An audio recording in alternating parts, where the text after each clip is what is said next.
Right, let's have a... Have we got enough councillors first? Yes, we have. I've got one apology to start with, I'm afraid, tonight, in that apparently the bulb in the projector has just gone, and so we are going to be very limited with the things that we can put in the screen. From here, where I can see it, there is light coming out of the projector, and there's obviously something here, but something's gone wrong and we can't get it going. So at the present moment, the head of planning is rapidly trying to make some paper copies so that everybody knows quite what we're talking about, but we shan't have just the usual display that we have in front of us. So, without any more ado, my name's Councillor White, John White, I'm chairman, and on my left I have my vice chairman, Councillor Jeff Bray. The councillors who will ultimately doing the debating tonight sit on the two side tables, and on my immediate left and right I have TDC officers, and as soon as she gets back it will be including the head of planning. This is a formal committee, and it's very important that councillors can hear and debate all the presentations, so I would always ask to remain quiet. Order of business will be no different from any other night. Each application will have an officer presentation. Then we'll have public speaking for those who've asked to speak, for or against, and the ward councillor, and then finally the applicant. Then we go back to the officer again to see if there's any further questions, and then we finally debate it and a vote on the application. I should add at this stage that this recording is being made of the meeting, and it will be on the council website in about 10 days' time, all being well. So that's my notice. So if we have a look at the agenda and turn for apologies for absence and any substitutions, and I can see I have a full committee, so there will be no absence or substitution. In which case I turn to the minutes of the last meeting, which was the 12th of February, and I haven't received any errors or omissions, even from Councillor Alexander. So can I take it as a true and correct record, please? I can. Thank you very much, in which case I will sign those. And we move to declarations of interest. Has anybody got any disclosable pecuniary or personal interest? And what is their personal interest?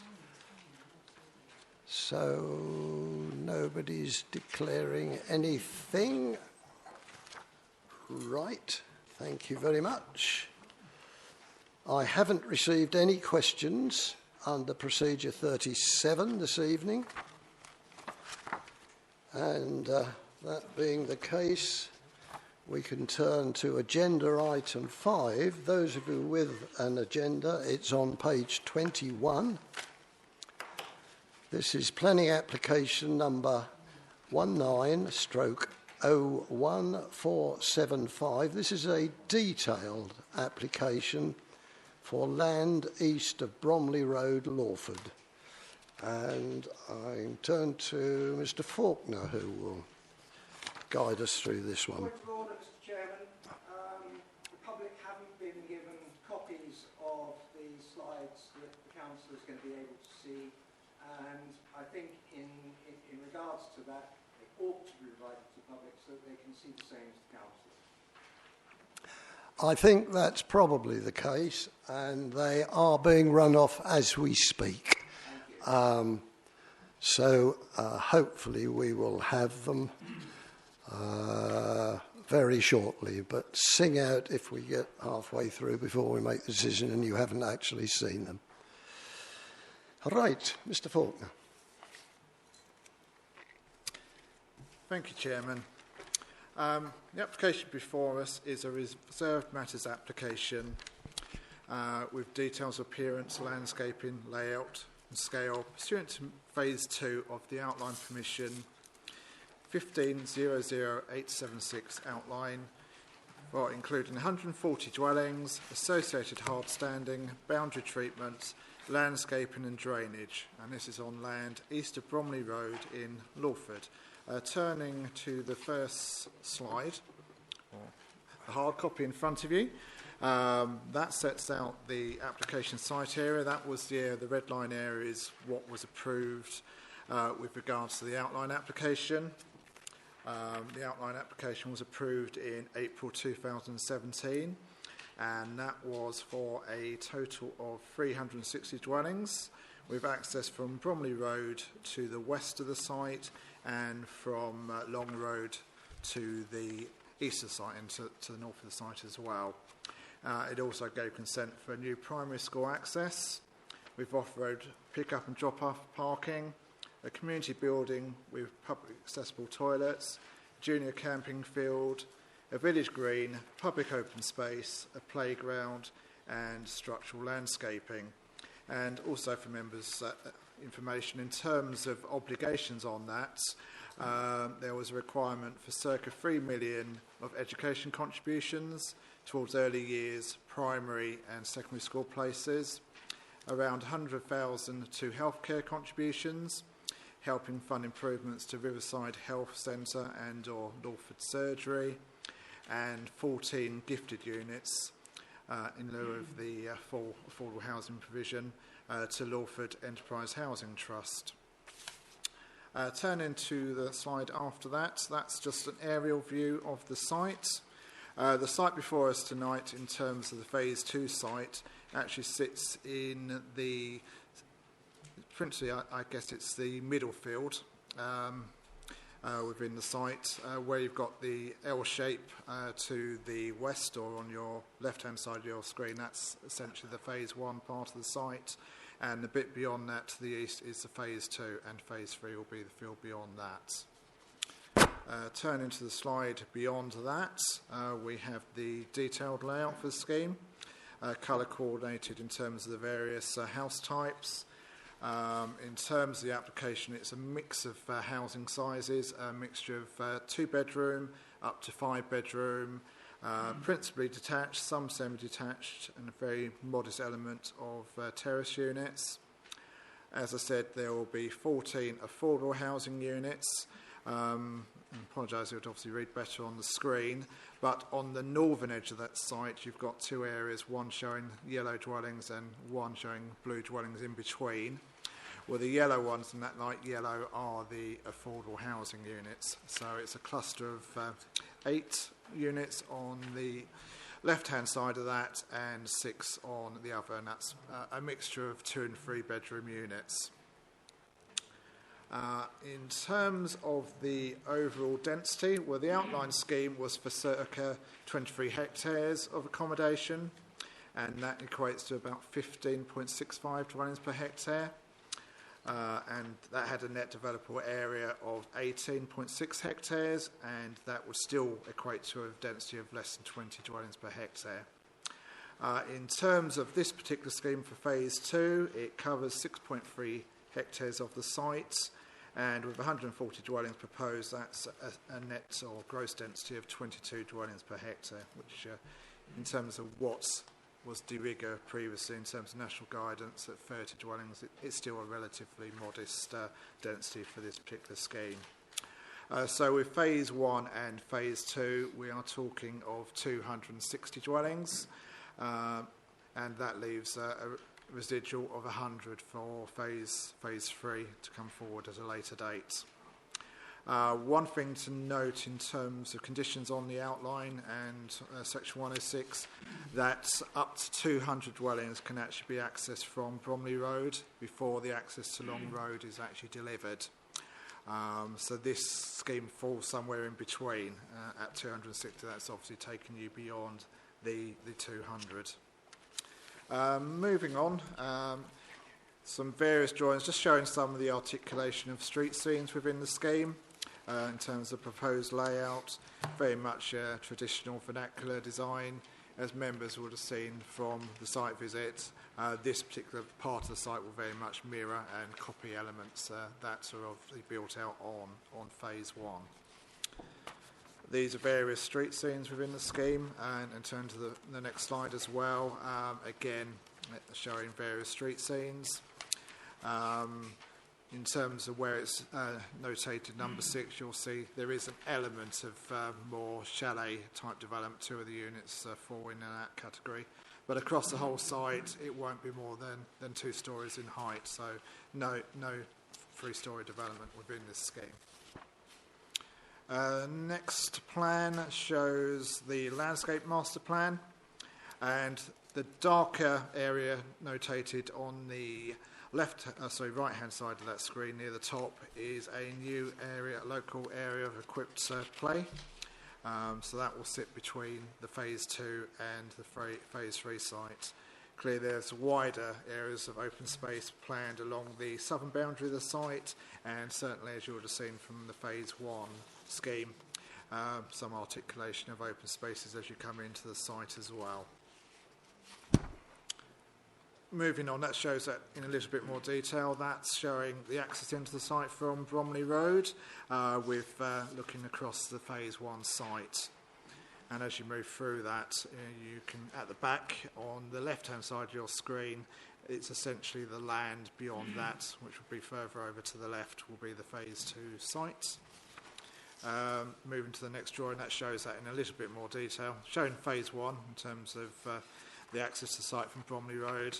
But moving to the back of that, there's a slightly darker area of blue, which is the compound for the last part of phase 1, and beyond that will be the phase 2 site. Again, another drone image beyond that, similarly showing a view across. You can see the phase 2 site beyond, it's kind of at the top of the screen where you've got the blue area for the compound.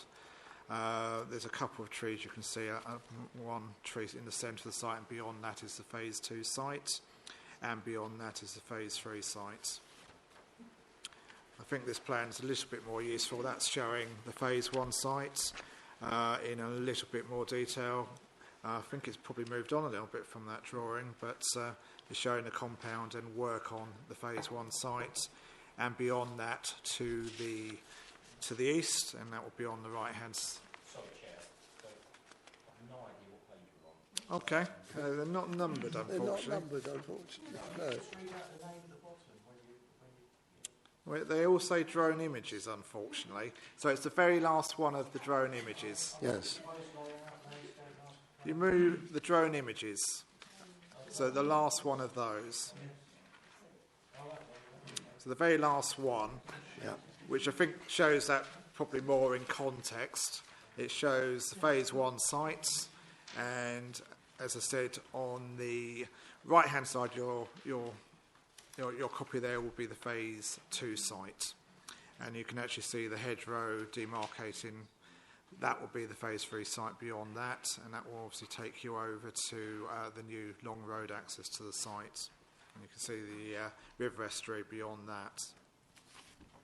Moving on from the drone images, there's various, there was a proposed street scene, just showing a little bit more artistic license, but that's obviously a view of the street scene.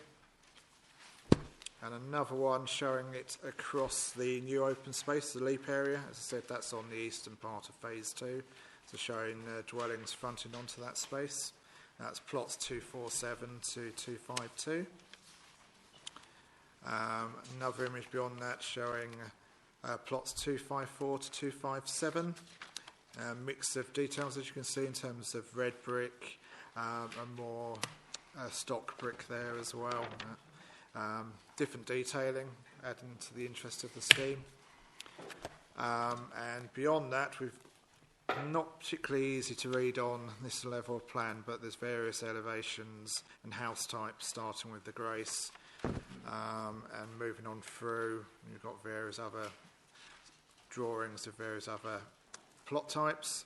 As I said, it is very much a mixture of houses, a couple of chalets, but very much a mixture of 2-bedroom up to 5-bedroom in terms of scale and form. You're welcome to look further on. If we move on beyond the Albertine, gabled and hipped, that's an example of the Alexander, which is a more traditional cottage type chalet, and there's a couple of those proposed on the scheme. And moving on, there's the Amber, semi-detached units, another detached unit in terms of the Amelia, the Barber, again, all very vernacular, traditional in form. Another one, a variation to the Barber. The Berkeley, another detached unit. Again, Denza, appropriate name. Again, very traditional in form. The Charlotte, these are all detached units. Another one, a Chatsworth variation. Cornelia, which is a semi-detached unit with, looks like undercroft car parking. Another Damask, another detached unit, a variation to that beyond that. And Hebe, these, the Hebe is the affordable housing type unit. As I said, that is a mixture of 2 and 3-bedroom units, semi-detached and terrace. But in terms of its form and look, very much is in accordance with the wider layout. And in terms of parking, we haven't said on that, but in terms of the differentiation between what is the affordable units and the private, a lot of the private units don't have separate detached garages or garages at all. So whilst these don't have garages affordable, a lot of the private units are of the same ilk. So very much, I don't think these sit out or be seen as a different demarcation of a dwelling type to the private market units. Moving on from that, obviously they've got a lot of different variations on this particular site, which I think is welcome compared to a lot of sites that come before us, which are pretty uniform in terms of house types. With very few variations, this scheme has obviously gone some distance to have quite a variety of house types, which I think very much adds to the interest of this particular scheme. And moving on, as you can see, there's various different forms, but very vernacular and traditional in form in terms of all the dwellings on this particular development. And in terms of the recommendation, it's delegated to officers. One thing that has moved on with the reserve matters is the habitat regs and the requirement to actually appropriately mitigate in terms of the impact on the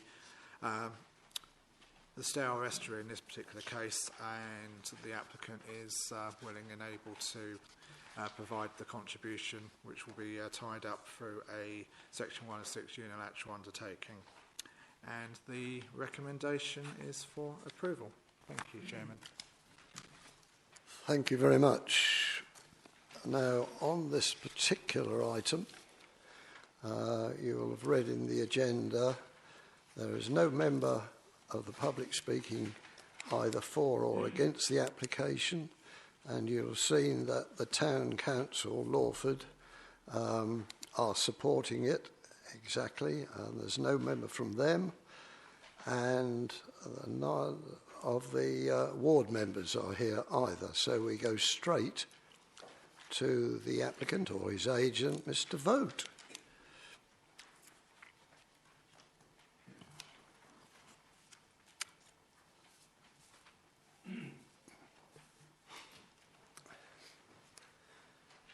Welcome, sir. You've been here before so many times, you know you have 3 minutes. Okay, thank you very much for giving me the opportunity to speak in support of this reserve matters planning application. As explained by the planning officer, outline permission has already been granted for the principle of development at the Lawford Green site. You will have seen on your site visit this morning that Phase 1 is underway and about 30 homes are occupied. At Rose Builders, we take great care in the detailed design of our homes, whether large or small. We include a number of architectural details, use good quality materials, provide adequate parking and good-sized gardens. This design approach is maintained for Phase 2, which is before you this evening.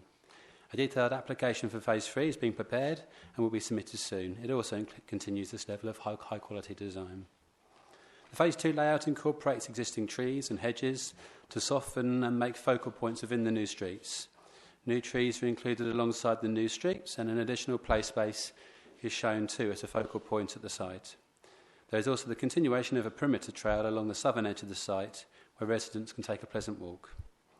Rose Builders have worked closely with Essex County Council and Tendring District Council to provide a network of footways and cycleways across the site. This links well with existing routes in Lawford at Long Road and towards the train station and shops. By encouraging walkers and cyclists, it promotes healthy lifestyles and social interaction whilst reducing car use and traffic. Construction is going well on the site, and Rose Builders are building good homes, including affordable homes that the district needs. Therefore, I respectfully ask the committee to endorse the officer's recommendation for approval so that we can keep building upon the successful start that we've made. Thank you very much for your time. Thank you, sir. Right, councillors, we all saw at the site this morning under the rather wet conditions. Who's going to start? Yes, Councillor Placey. Thank you. Can I just confirm the affordable houses? They're all 2 bedrooms?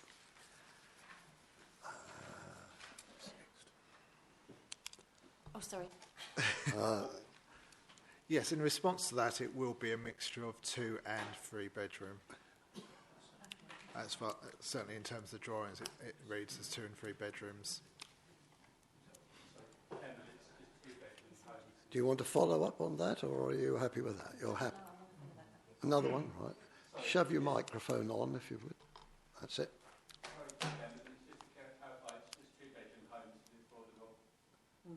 They are 2. That's what I Thank thought. you. On the drawing, they're Thank you. 2 bedrooms. Okay. Thank you.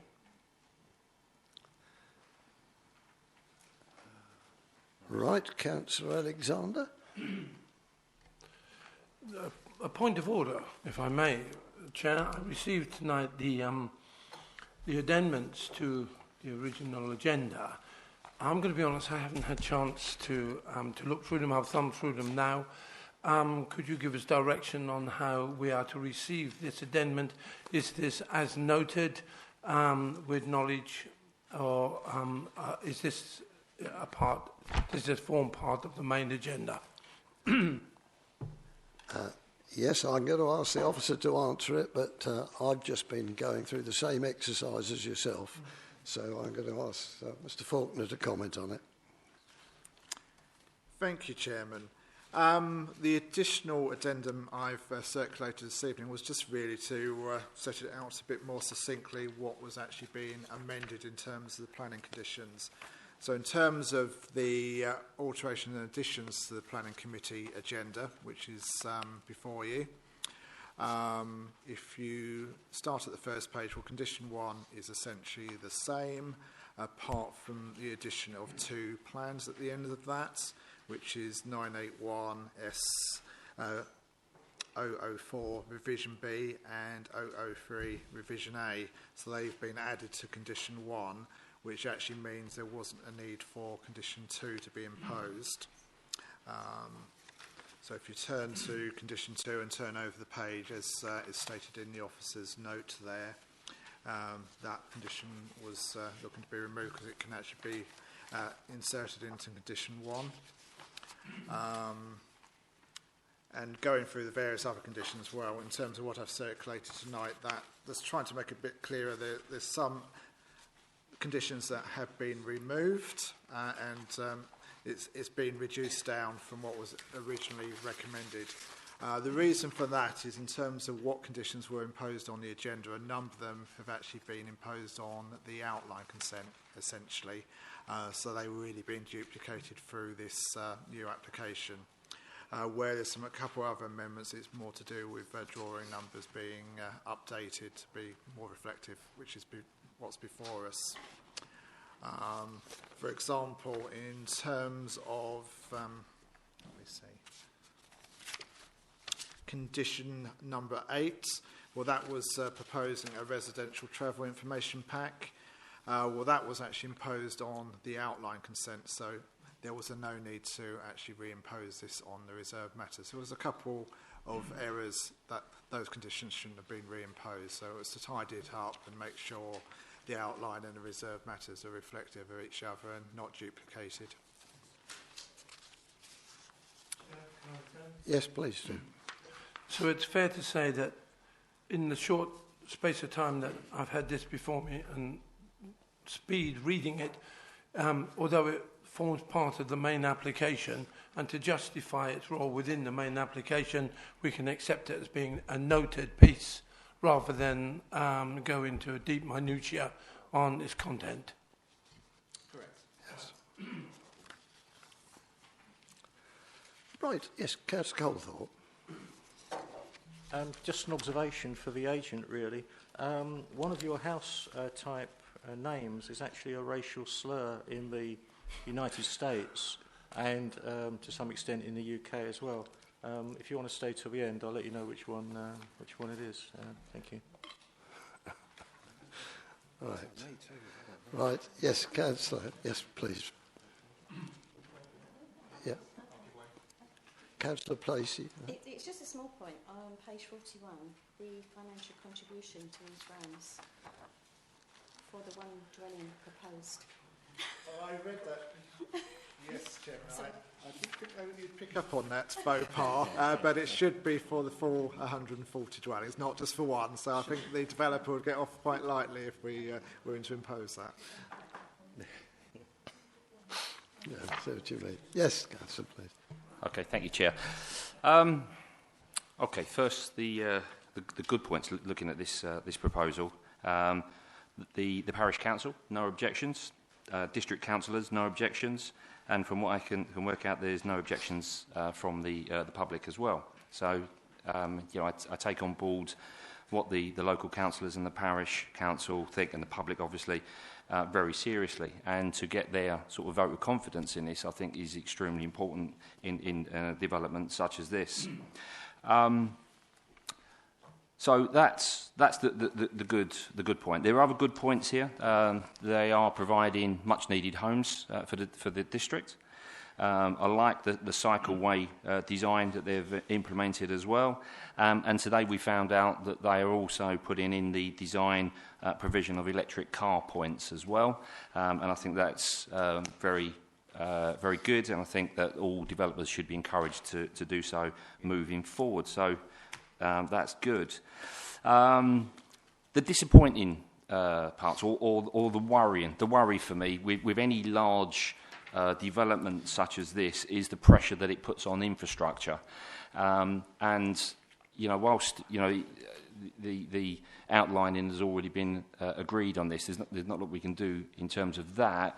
But I think that infrastructure is a concern for me. And there are 360 dwellings that are being proposed once all the phases are being once they're concluded. 360. It is extremely disappointing that out of 360, that only 14 houses are of the affordable nature. And I know they were gifted, and I believe that they're going to a company that's going to be sort of renting those out at social rents. So that's good, but I just don't believe that that's enough. Our old policy was that all large developments, there would be 40% of properties would be affordable. In the emerging plan, that's now moved to 30%. This is clearly nowhere near any of those figures. So for me, that's extremely disappointing, and it sort of takes the edge of it for me. But overall, I think that it's actually a good development, and you know I would be supporting this development. Thank you. Thank you. I've got so overall there's a proposal. Before I take even a second, I've got a list of people who might like to speak. Councillor Bray wants to next, and then Councillor McWilliams, and then yes. Thank you, Chairman. I'd like to echo some of what Councillor Harris has just said. I think there are a lot of good things about this. Always a concern with big development, pressure on infrastructure we're all aware of. However, as he rightly points out, at this stage of proceedings, there's not much we can do about that.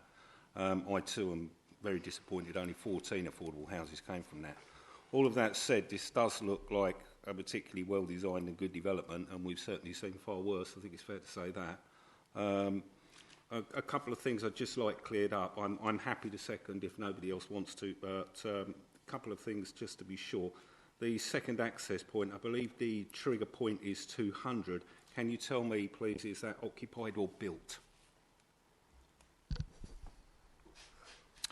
Thank you, Chairman. Well, that will be on occupation rather than built. Okay, thank you. That clarifies that one. You also said nothing is above 2-storey. Is that absolutely correct, or do we have 2.5s? It's a 2-storey development, and there's an element of 1.5 as well. Okay. Thank you, Chairman. In that case, I'm happy to second. Thank you. Councillor McWilliams. Thank you, Chairman. I also agree with what my colleagues have been saying here. I do worry about going forward now when we've got these large developments as to the affordable housing side of things. I do have concerns over that, and the infrastructure, because obviously we've got a lot of developments coming on board now, and it is going to cause a bit of an impact on our road and highways. But having said that, I too would have seconded this Councillor Harris's proposal, but I just wanted to just make those odd comments in support. Right. Did Councillor Alexander, were you trying to indicate? No, Chair, I was going to second it if nobody else was going to do so. And as a point, I think that in anything that we do as a committee, it's all to do with balance and getting it right for what is good for us as a council, what is good for the people who need to dwell, and the developers who must continue to develop, as we don't do that. They do that on our behalf. They seem to have matched everything. And let's be honest, anyone who calls a group of houses Alexander has got my vote.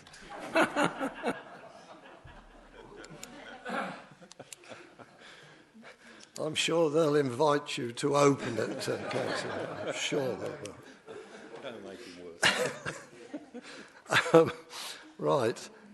Now, I think we're ready to vote now.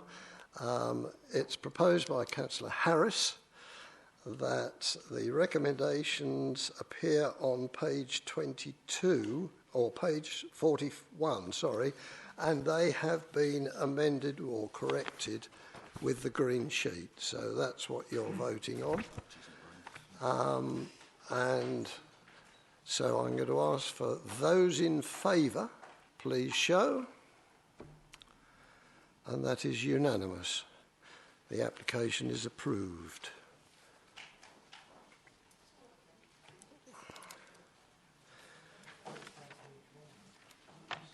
Now, I think we've got some more drawings. We have.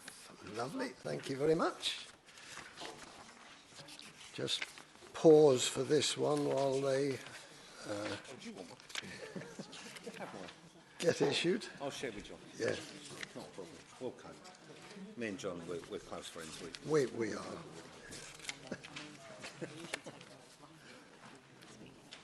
not say that out there.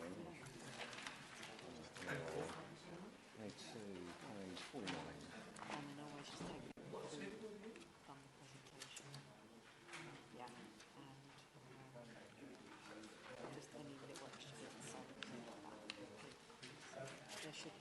shared it with all of us. Just to explain, I was telling him what the issue was with the name of the one of the house types.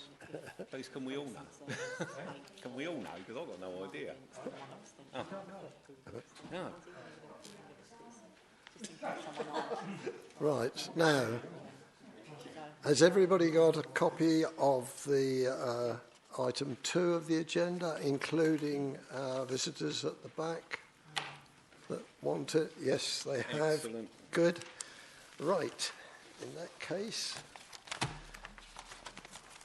we turn to A2. It's on page 49 of the full agenda. Planning application number 20/00019. It's a full application, 85 Salisbury Road, Holland-on-Sea. And again, Mr. Faulkner gets this one, I think. Thank you, Chairman.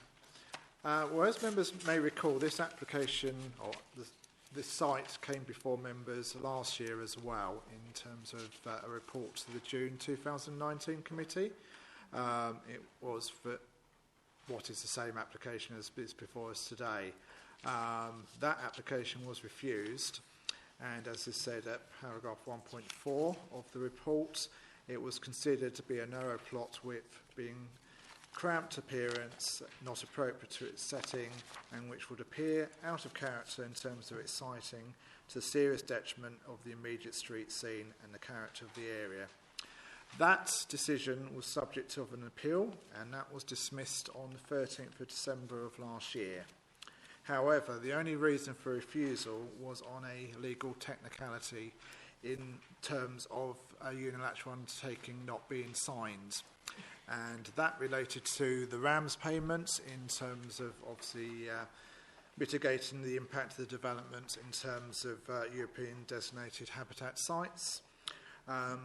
So unfortunately from the inspector or the inspectorate's perspective, he couldn't be satisfied without an executed document and refused it on habitat grounds. But in terms of the wider impact, he was satisfied that the proposed development would not cause harm to the character and appearance of the area or the living conditions of the occupiers of neighbouring properties, and as such would not be in conflict with the adopted local plan policies. In terms of the application, if we turn to the presentation, in terms of the first plan before you, the red line area is the proposed dwelling. It's a single-storey detached bungalow. The blue land is the host dwelling that will actually provide the space for the new dwelling, and the green circle on there is the TPO'd beech tree that sits at the front of the site. Moving on from the site's location plan, there's an aerial image of the site. Not really much more to say.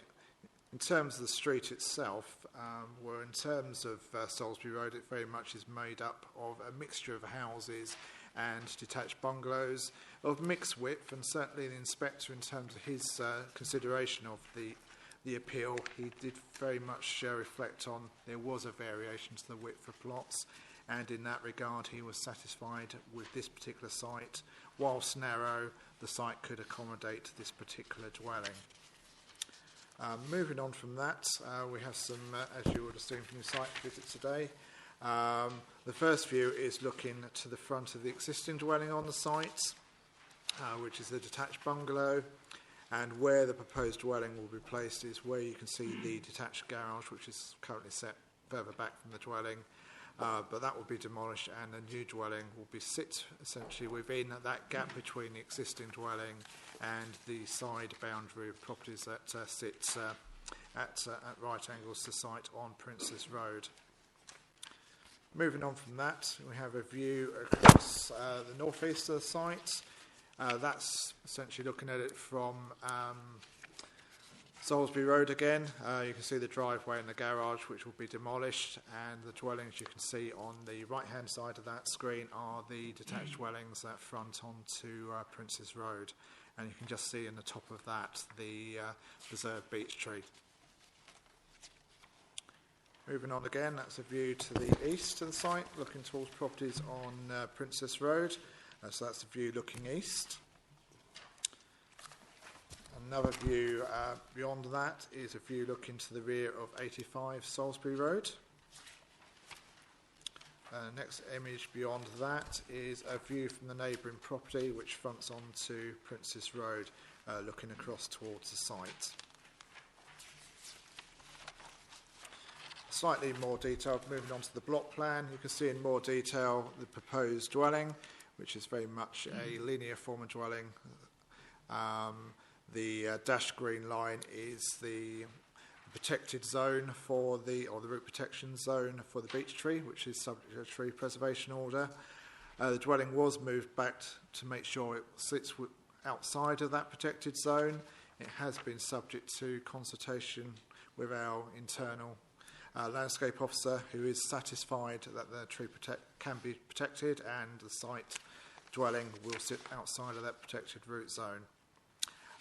And likewise, in terms of where the positioning of the driveway, one of the conditions on the recommendation relates to the tree. If I refer you to the recommendation,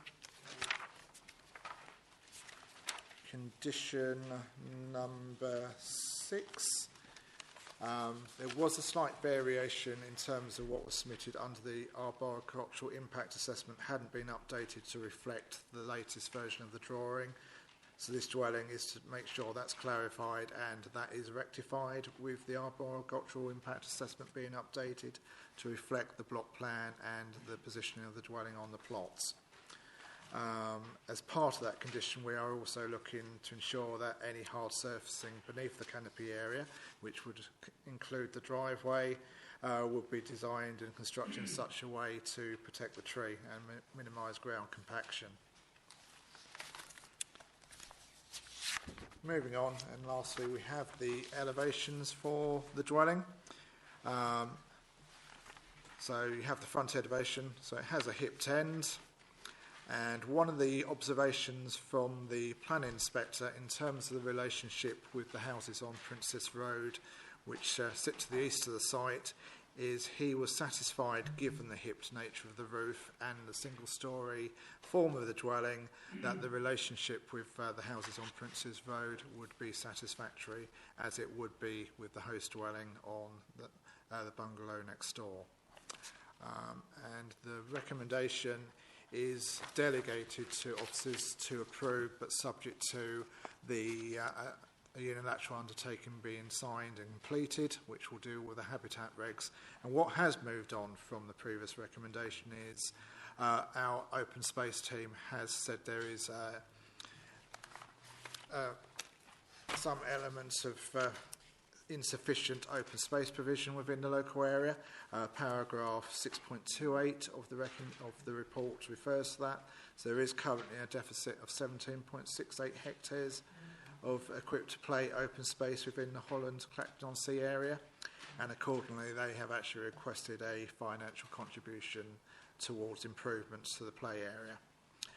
So that will form part of the unilateral undertaking. So, Chairman, the recommendation is for approval. Thank you. Thank you very much. Now we have speakers in this case. A member of the public speaking against the application, Mr. Chris Bittuck, if he is there. Welcome, sir. Come forward, and once you're ready, got your papers all in order, and get your microphone live, and then you have 3 minutes, sir, and welcome. Thank you very much, Mr. Chairman. I respectfully address the members on behalf of the residents of numbers 1, 3, 5 and 7 of Princes Road, Holland-on-Sea, who will ultimately be affected by the decision should this be approved. Due to this current application being the same as the amended proposal submitted in May 2019, we, the residents, and we form part of the electorate here, consider that due to the design and issues of an overbearing property development, it's extreme in height, it's at least 3 metres and more above the height of our boundary fences. It will induce loss of natural light. We have taken sightings on this, and we have made records of it. And it was also raised here on the 11th of June 2019, along with and it was discussed in length around this table by the councillors. And quite a few concerns were paramount from those conversations, and the committee members decided at that point to refuse the application. We feel that these issues that I've discussed are significant to the local plan on HG6, QL9, HD9 and HD14, and the national plan and the local plan and of the national plan. It was also stated, and I have a document here, and this is where ambiguity steps into the frame, because it says it is considered that the proposed dwelling creates a cramped appearance that is not appropriate in its setting and which appears out of character in terms of its siting to the serious detriment of the immediate street scene and character of the area. It finishes, the proposal is therefore contrary to the aims of the aforementioned plans, national and local. With that in mind, it is also, in my opinion, that this proposed development will compromise the integrity of our small rear gardens, as they are our refuge for relaxation, social family time, and is totally beneficial to our physical, mental and general well-being. We are, in addition, concerned with regard to the security of our rear gardens should this proposal progress, sorry for the slip, but fences will be removed and replaced, but there will be an element of probably some open space, and that is our rear garden. And carrying on from my research and comments made to me, it appears there is currently a healthy supply of existing properties for sale in excess of 50 bungalows in Holland-on-Sea alone. Therefore, this proposal will not be significant to stock levels. We are also very concerned, as residents who care for the environment, to any event that could or would cause damage to and seriously affect the protected copper beech tree. Bearing in mind that this has been part of the character and street scene with added ecological value to the area as a whole for many decades. It is a significant tree and quite rare to boot. The residents of 1, 3, 5 and 7 Princes Road are all of retiring age and are expecting to be able to live our remaining years to enjoy our surroundings in a peaceful and non-oppressive environment. And as a footnote to this, when this initially started, the case officer also voiced the same concerns in the written document that I also have here. As people that live in that area, we can vouch for what happens there. It certainly will be overbearing. I have a CAD drawing on that, which I can't produce here.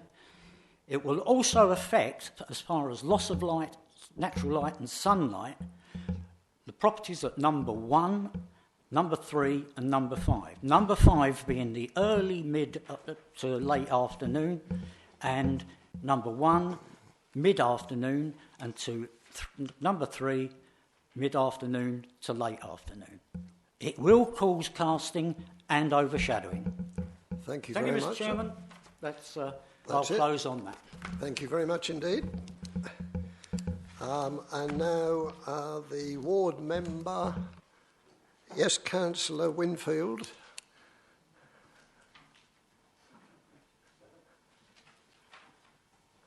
No, evening, Councillor.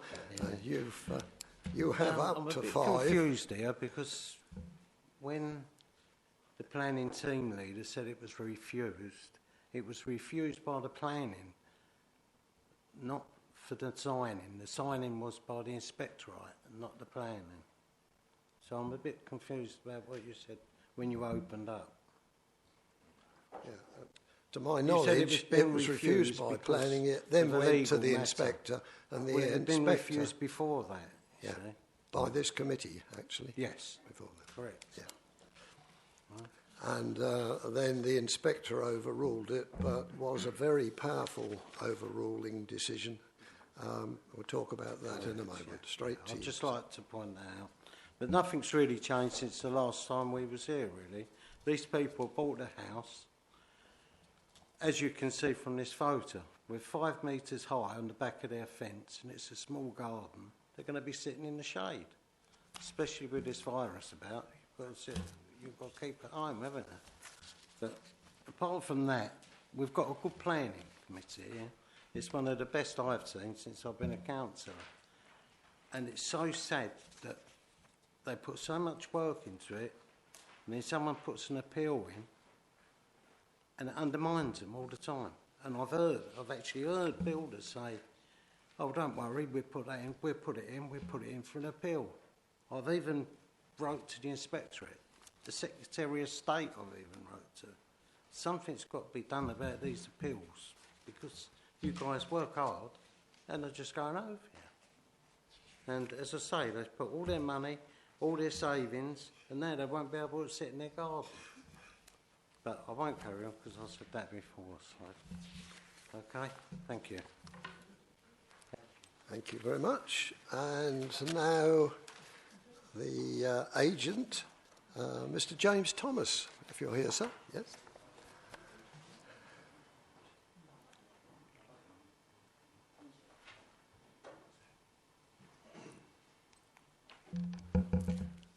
Right, sir. Well, welcome, and you have 3 minutes to convince us that the office is correct. Thanks very much. Thank you for allowing me to come this evening to talk to you all directly.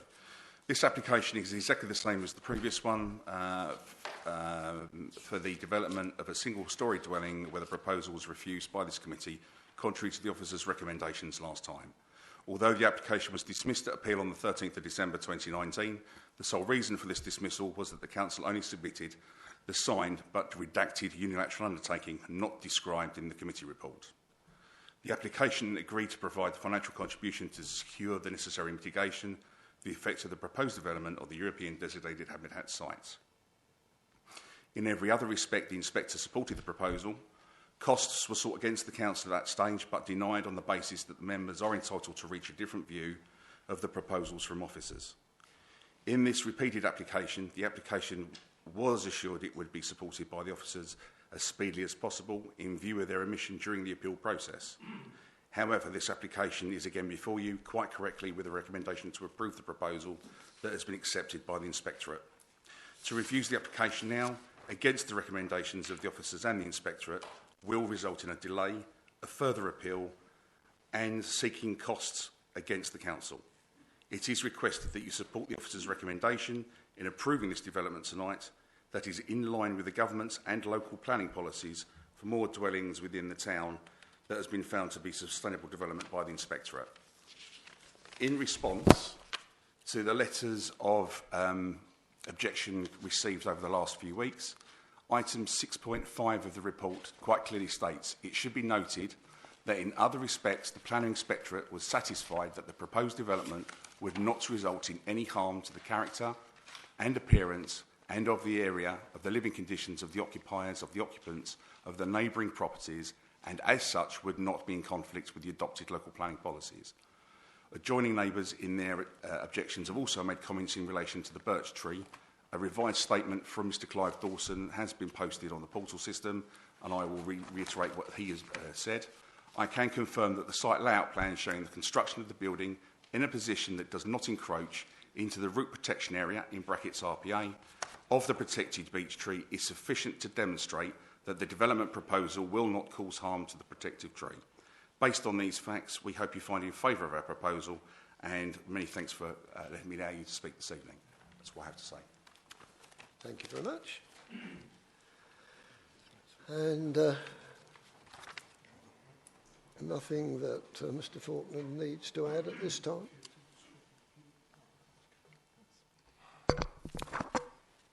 Just by way of clarification in terms of the history of this particular scheme, just wanted to clarify the application was refused by committee last June, but it did then go to appeal, and the inspector, whilst the actual appeal was refused or dismissed, it was purely on a technicality with regard to the signing of a unilateral undertaking for mitigation against the habitat regs. In all other regards, he considered it to be acceptable. And I just wanted to refer members to a couple of the pertinent paragraphs with regard to the relationship with neighbouring properties, particularly paragraph 6.20 and 6.21 of the officer reports. That refers to paragraph 11 of the recent appeal decision, and I just will read that out for you. The inspector stated, concerns were raised that the proposed development would have an overbearing impact on the occupiers of the dwelling at 3 Princes Road and would result in a loss of sunlight to the property. The proposed dwelling would be single-storey in nature and would have a hipped roof design which would slope away from the boundary with the properties along Princes Road. Furthermore, as the side boundary of the appeal site is also the rear boundary of the neighbouring property at 3 Princes Road, the proposed development would be some distance from the house at number 3. Due to these factors, it is not considered that the proposal would have an overbearing impact on or result in a significant loss of light to the occupiers of number 3 and the properties on Princes Road, which would abut the boundary of the appeal site.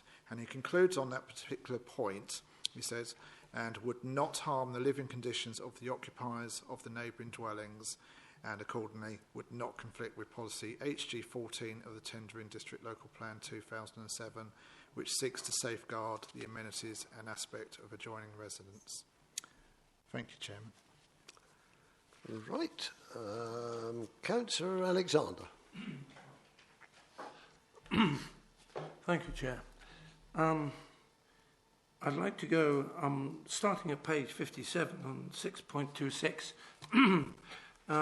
It's to do with the tree preservation order, which is 9326, the TPO 9326. The large beech tree that is situated there, and I would like...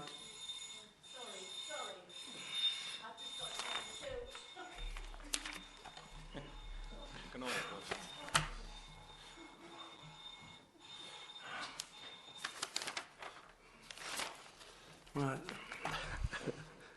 You're on the beech tree, Councillor Alexander. May I continue, Chair? Please. Thank you. Right, and now I'm going to flip over to page 59, and what I want is reassurance that the conditions that are set and the reasons that are set within that condition are adhered to. That no development should take place until a revised arboreal cultural impact assessment, AIA, has been submitted and approved in writing by the local planning authority. 1. Has that been done? The revised AIA shall accord with the proposed site plan, and in particular the root protection area shown on approved drawing 1813-PL01C. The AIA shall include details of a hardened surface beneath the canopy of the protected tree and shall be designed to minimise ground compactation in accordance with the recommendations set out by the British Standard Institute. Now that's under BS 5837-2005 tree in relation to construction. Such areas will require the use of geotextile membranes coupled with no excavation and minimal alteration to the ground level.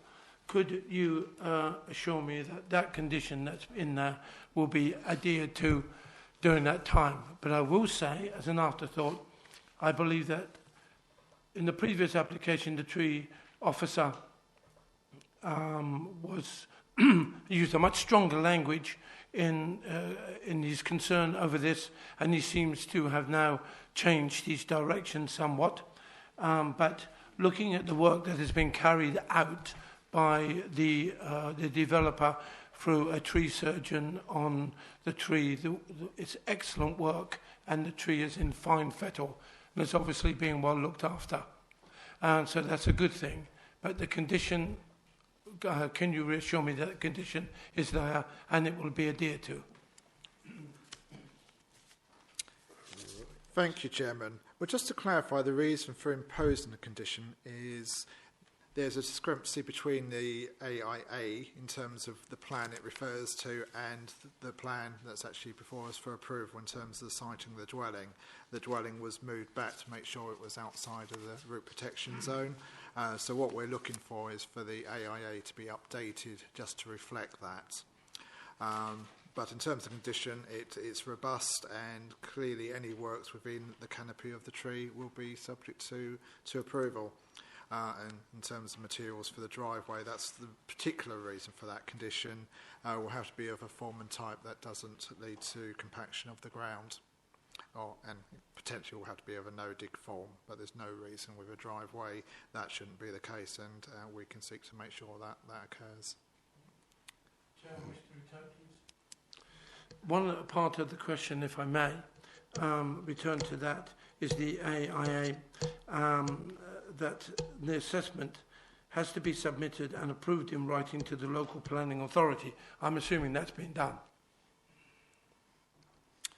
Chairman, that's why the condition's been imposed. It needs to actually come before us for approval before, so it hasn't been. That's why we're imposing it in that format. Thank you, Chair. Good, thank you. Councillor Harris. Thank you, Chair. Well, we've been here before with this one. This application is a new application, I think I'm right in saying. So the other one was refused by this committee. I know it went to appeal. But as been pointed out, the application is exactly the same. And it's been put before us again because of an appeal decision that was made, and now we're being asked to vote again and make a decision again because we're being told, well, we made the wrong decision last time. And I don't believe we did make the wrong decision last time. We discussed this, it went through the committee, and we voted to turn this application down. Nothing has changed materially, and the reasons that we gave then are valid now. In my opinion, this is a decision that has to be made, or it's a view as to whether we accept the view of this committee, who represent the council and the residents of Tendring District, or whether we accept the views of a planning officer who's come along somewhere on the west of England, Bristol, I believe, has come over and looked at this. So who's made the right decision, him or us? Well, let's have a look at some of the objections. And unlike the previous application, we do have objections here from residents, and we do have objections from the local district councillor. And I have listened to their concerns very, very carefully. Now, some of the policies that have been mentioned have been, and I'll go through them, HG6. Well, if we look at HG6, policy HG6 talks about the dwelling size and type. And I quote, diversity will also be sought in smaller schemes, obviously this is a very small scheme, if it can be achieved without the detriment to the character of the surrounding area. And I suppose it's a matter of opinion whether you think that this is of detriment to the character of the surrounding area. What we did look at specifically today, and as we drove past and up the road, as we did last time, but we specifically looked at it again today, was to look for properties along that road that are of the same design or same or very similar spacings. And for me, it's the spacing and that's key to this. And for me, there isn't an example of a similar size plot where they have a bungalow or a small house butting right up against it on such a small site. There just isn't. HG9 talks about the private amenity space. A 3-bedroom house has a minimum of 100 square metres. I'm assuming that has that in this instance. So we can accept that. The key one for me is HG 14, which is the side isolation. And it's proposals for detached, semi-detached, end of terrace dwellings. And it says here, they will be required to retain appropriate open space between the dwelling and the side boundaries of the plot. So, do we believe that and accept that there is an appropriate open space between the dwellings and the boundaries? It also says here to ensure that the new development is appropriate in its settings and does not create a cramped appearance. Well, if this doesn't create a cramped appearance, I don't know what does. It says here to safeguard the amenities and aspects of adjoining residents, and in the case of undeveloped and adjacent plots, their satisfactory development at a later stage. As a guideline, and the key word here is minimum, as a guideline, a minimum distance of 1 metre will be sought. Where circumstances warrant it, a greater distance will be expected. Now, what we have seen on the plans is that there is a metre gap on each side of this property. Do we believe that that is appropriate in this under these circumstances? But also, the gap between the existing property and the proposed fence, we were told today, as we were told last time, is approximately half a metre. Half a metre. Why is it that is acceptable, a half a metre gap between the existing property and this new boundary? Why is that acceptable? There are also windows there on the side elevation, which, if the owner of this new proposed site was to put up a 2-metre fence, which they are, would be ordinarily be entitled to do, then though that fence would cover the windows that are on the side, or certainly a proportion of it. I don't accept that the spacing is adequate. And as I said last time, this is trying to shoehorn something into a site that isn't big enough for a property of this size. I don't believe that this is appropriate. I believe that it is out of character. I just don't believe that there's enough space around this site, and I will be proposing rejection of this application. Thank you very much. Councillor Bray. Thank you, Chairman. I think Councillor Harris has covered a number of the points I wanted to raise. What we're told when we look at developments is that we should weigh the harm against the benefit. And the benefit, as I see it here, and somebody can correct me if they can, is 1 bungalow against a local plan housing requirement of 550 houses a year, which I think at best could be described as extremely moderate. That's the gain. And then if we look at the potential harms, I think Councillor Harris has listed many of them. Also, if you add to those, there are other things.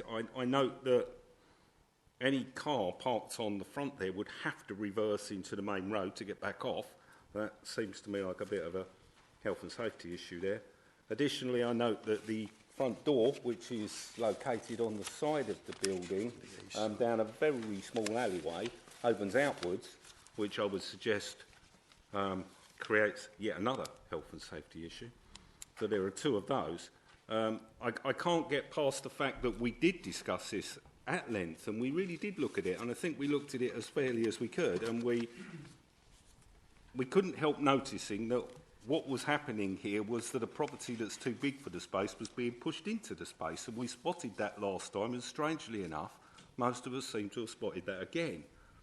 So, whilst I accept that an inspector has suggested that it is okay, respectfully, I think Councillor Harris has already made the point. 9 councillors living locally with local knowledge of the area didn't think so, and 1 inspector did. Now, no inspector has a monopoly on being right. And I think on this occasion, with the greatest of respect to the inspector, they've got it wrong. This is too cramped. It's overdevelopment, in my opinion, certainly width-wise. It's badly designed. The outward opening door is something I can't remember seeing a house with a front door that opens outwards. I don't have one. Does anybody have one? Anybody? Never seen that. Particularly when we're talking about an alleyway that is so small. I listened carefully to the member of the public who told us that he felt that his gardens would be affected. I agree. They can't not be affected. Either the people at 1, 3, 5 and 7 Princess Road are going to have to build fences the size of castles, or they are going to have to endure a building very close to them. During the building works it will be horrible, but I can't see it getting any better. And the question of who overlooks who is really difficult to answer.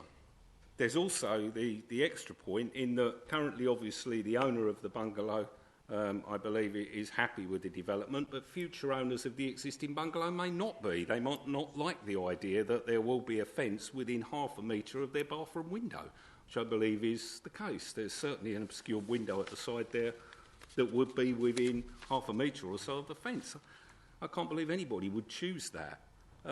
There seem to be so many things and so many reasons, and I agree again with Councillor Harris. HG14 it seems to be the big one to me, and I understand that the inspector has looked at this and for some reason hasn't managed to spot any of those defects, and that worries me and concerns me quite a lot. But I can't support this application. I can't support it because it isn't right. It's opposed by everybody. So I won't be supporting it. Thank you. Thank you very much. Other speakers? Councillor Alexander hasn't spoken on this one.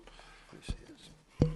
Again, Chair, I refer back to my statement on agenda item number 1.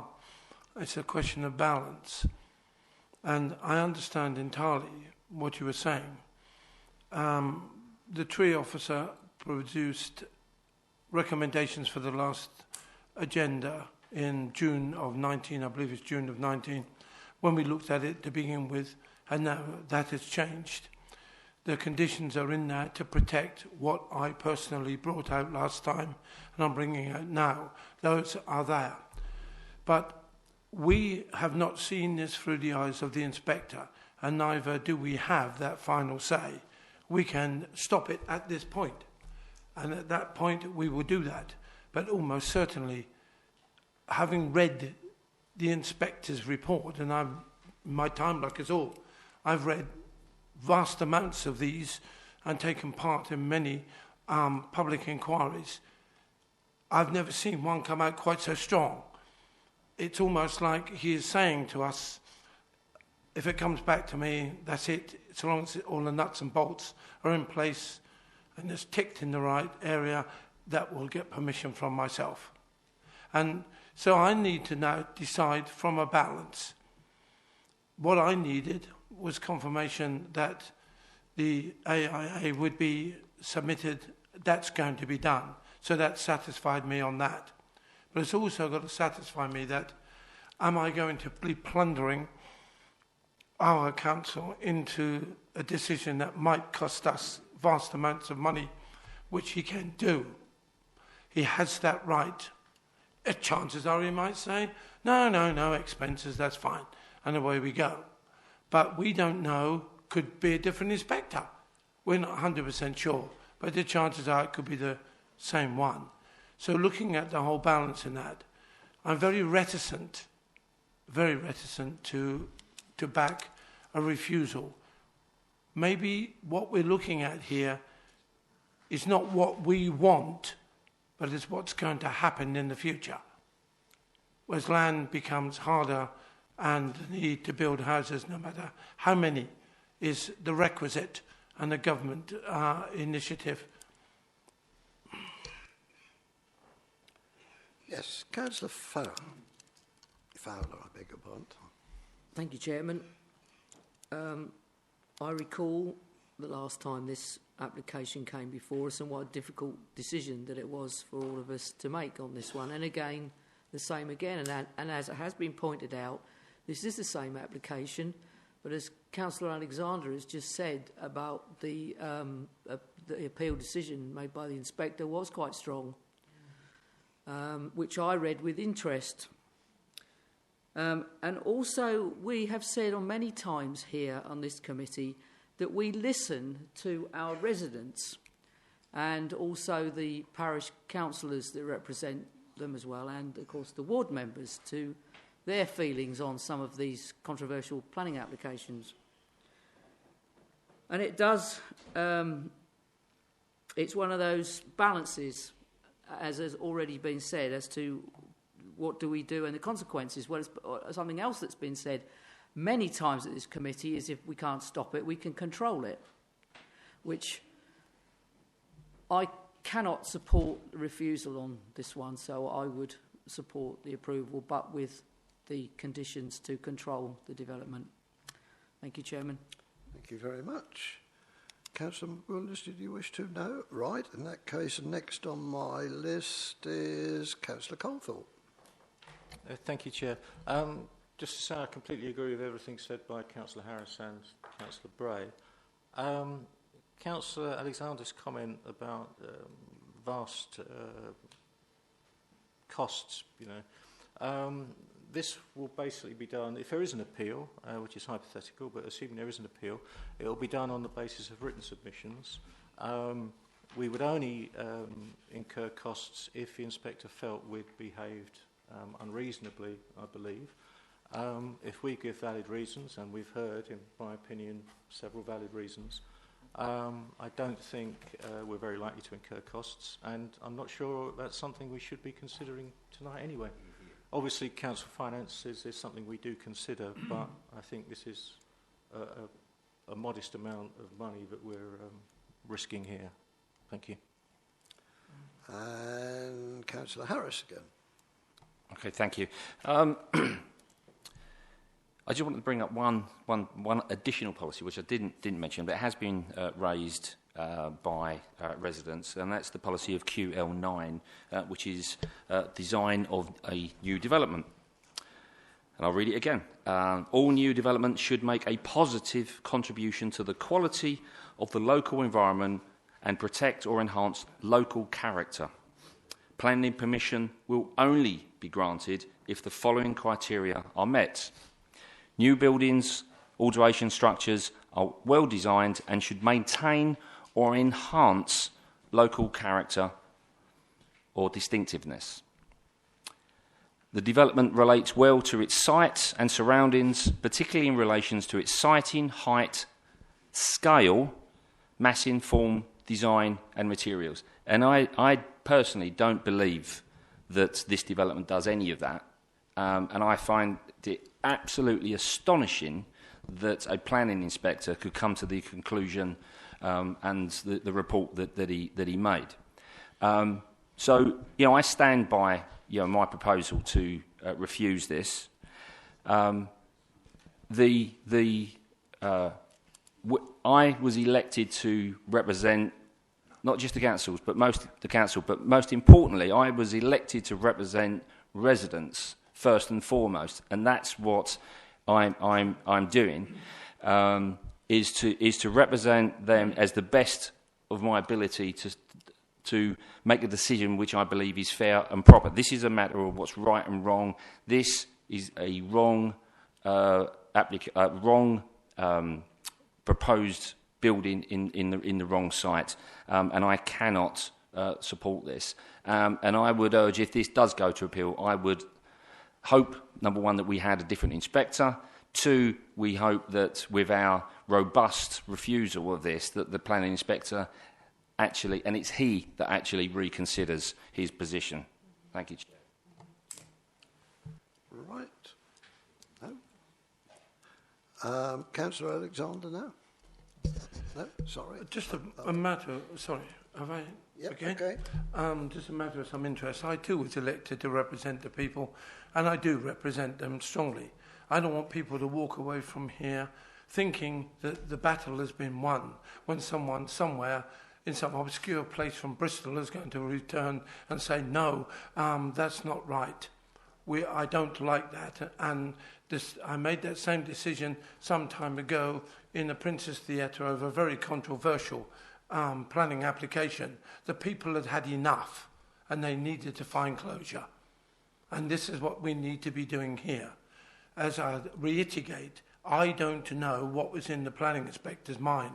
Are we looking at what the future of planning is going to hold? I don't like the application. I don't like to see it. I think it is overcrowding. I agree with you entirely. But that doesn't make it wrong. What it makes it is unacceptable to me and to you and maybe to others. But we must look at it with open eyes and not blinkered. Councillor Harris, Councillor Alexander, no further speak. Yes, Councillor Placey. Whilst agreeing with Councillor Bray and Councillor Harris and Councillor Cawthorne, just a moot point really. Are there any regulations around new build and disabled access? Because, sorry, is there anything about disabled access with new build? Because part of the narrowness of this with the front door down the side, I mean, talking about disabled access, you probably have quite a difficult time trying... Councillor, speak into the mic. Sorry. I can't hear what you're Sorry. Gina. Okay, sorry. Not just disabled access. I mean, you'd have quite a problem getting a pram in down there. So are these things taken into account? And let alone, I think Councillor Bray mentioned last time, big pieces of furniture. There isn't any easy access to the back. You can't go through a garage. Are you going over the wall? Right. In regard to that, clearly every scheme has to meet building regulations, and they set pretty high standards in terms of making sure disabled access is provided for dwellings. This application has been considered on its merits, and the inspector would have considered all these issues as part of his consideration as well of the scheme.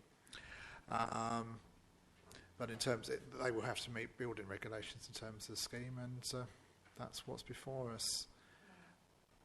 I don't see from a planning point of view there is a reason to say this is an inappropriate development. It meets our standards in terms of distances from boundaries, the 1 metre side separation distances. I understood the comment about the doorway, but again, in terms of what's actually built, we don't control. It could be an inward sliding door or a different version of that. I don't think that's a reason to say no to the principal development. It still have to go through building regulations as well, ultimately. Could I just come back on one additional point? I really want to emphasise. I understand the reticence of members to accept the decision of the inspector, but unlike some appeal decisions we do actually see, I think this is quite unequivocal in terms of what's come back from the inspector. They're not usually quite as detailed on written reps, but in terms of all regard, in terms of the relationship with the houses on Princes Road, the character of the scheme in terms of the perceived narrowness, but that was considered in quite some depth by the inspector, and he was quite clear that he considered the character would not be compromised by this particular development. And I think one member said, well, this isn't material, but from a planning point of view, this is an appeal decision, and that is material to this particular case. It's an inspectorate decision, and it's quite clear the only reason that appeal was turned down was on this technicality in terms of the unilateral. In all other regards, the inspector was quite clear he accepted this particular scheme. Thank you, Chairman. Good. Starting to build up speakers again. Councillor McWilliams. Thank you, Chairman. I'm inclined to be still now listening because certain other points have come up that I needed clarification on, but I'd rather go over to Councillor Harris. He's obviously got something he wants to come back on. Right, Councillor Bray. Did you want to come back? Sure. I'm finding this incredibly disappointing. What the officer has just told us basically is that there isn't a great deal of point in us being here. The inspector has made a decision for us, and it seems relatively pointless to have a planning committee if that's the case. It is possible for inspectors to get things wrong, and I genuinely believe on this occasion they have. However, I do take on board the fact that an application for cost may be made. In fact, I believe the developer's agent effectively told us, if told is the right word, that that would be the case if we chose to refuse. We do seem to have been pushed into a corner, and it begs the question why we're not all sitting at home watching Coronation Street. Point of order, Vice Chairman. Sorry, Councillor, I can't take anything from the floor now. So, I have got Councillor Harris. I just wanted to come back on the officer there when he was saying that the planning inspector has said that it's not sort of detrimental to the area, and it's not out of keeping, I think you said, with regard to the other properties there. He's simply wrong. He's simply wrong. The planning inspector, if he'd have gone down the road and looked, yes, there are properties there of various different sizes and designs, etc., but there are none that come that close to the property next door. There just isn't. That's you know, maybe we can appeal against the planning inspector. I don't know, but I mean, obviously we can't. But I mean, that's all we can do is just make our point, robust enough to convince him that in my opinion, he's made the wrong decision. Whatever the rights and wrongs of it, I will not change my opinion. This is a wrong development, and I stand by my proposal. Thank you. Mr. Faulkner was only reading direct from the decision, and I'm sorry.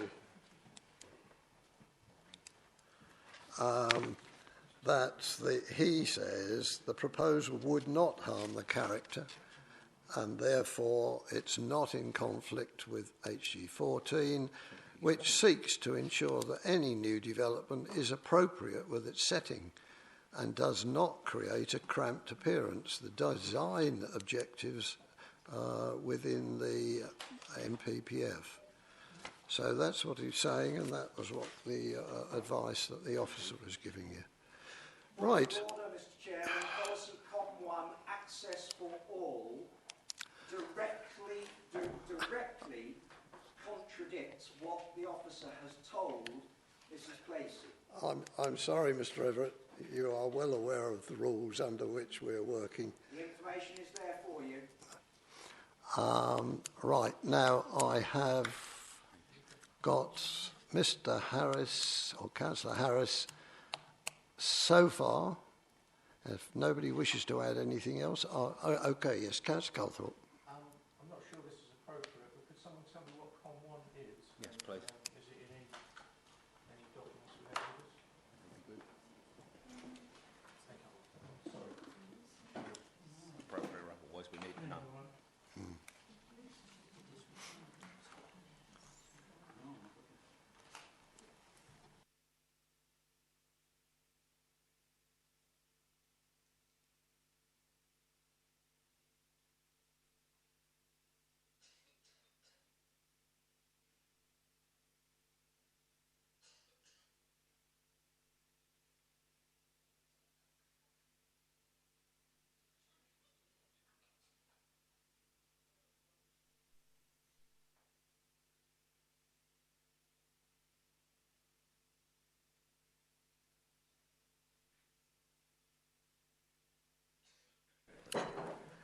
For members' assistance, I will read it out. It's in the the old plan, but just for everyone's attention, I'll read it out. It's Policy Com 1, it's access for all, and it reads, development involving buildings or spaces to which the public will have access as visitors, customers or employees will not be permitted if the design and layout does not provide safe and convenient access for people of all abilities.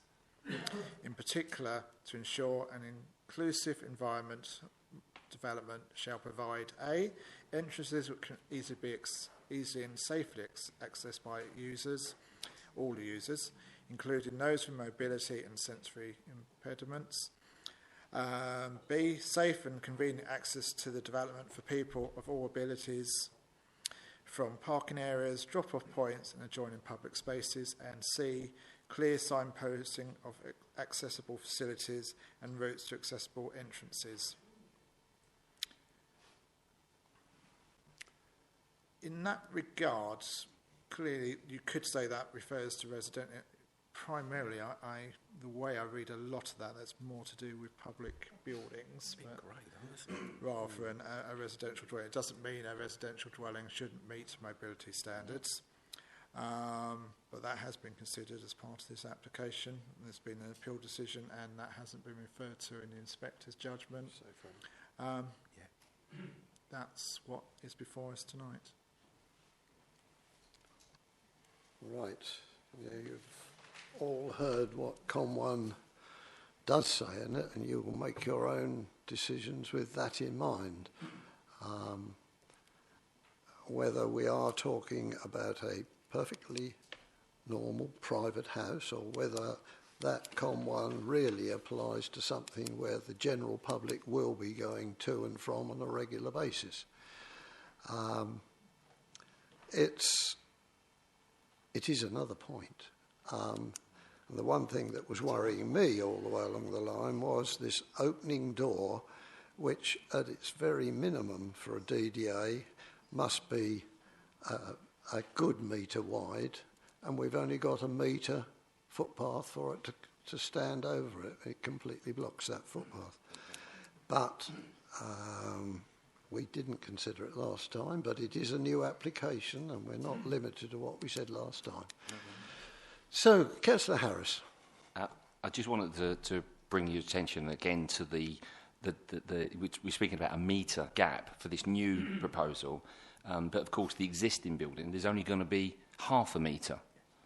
So, surely that must be a consideration in this as well, as the effect that it's going to have on a neighbouring property.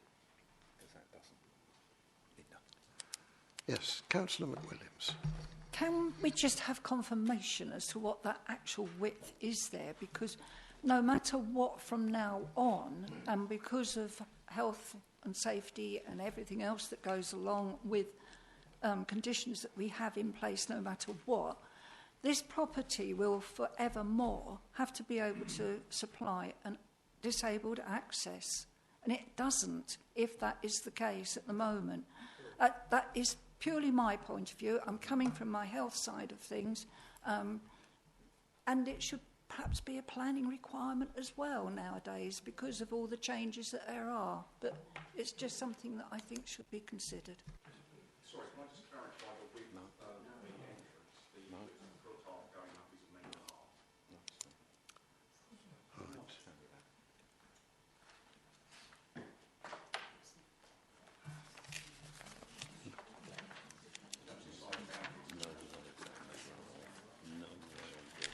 Right down the bottom, I think. Yeah, it's this one that I was worried about. If it's only a metre wide. The point is, John, whoever buys this or owns it can never ever be disabled. No. There's no way that. We're just scaling off the design now.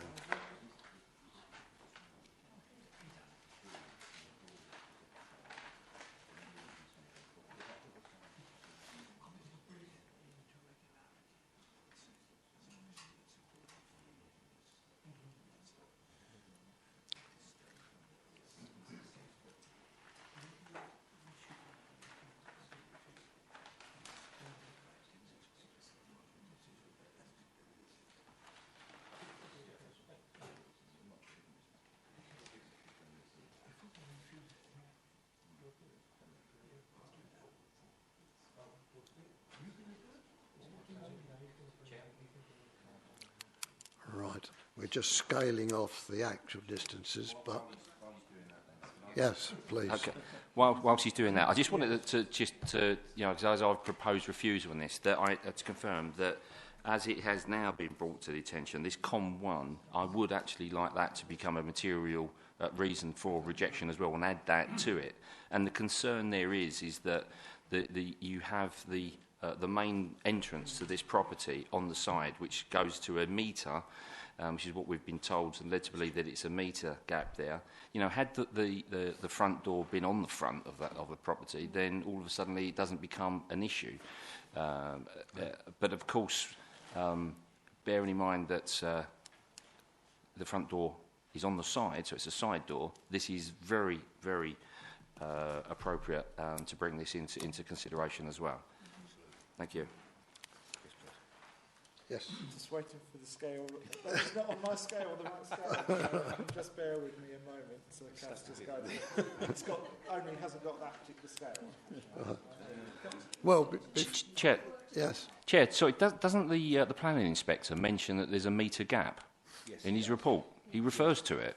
Yes, he does. You are right.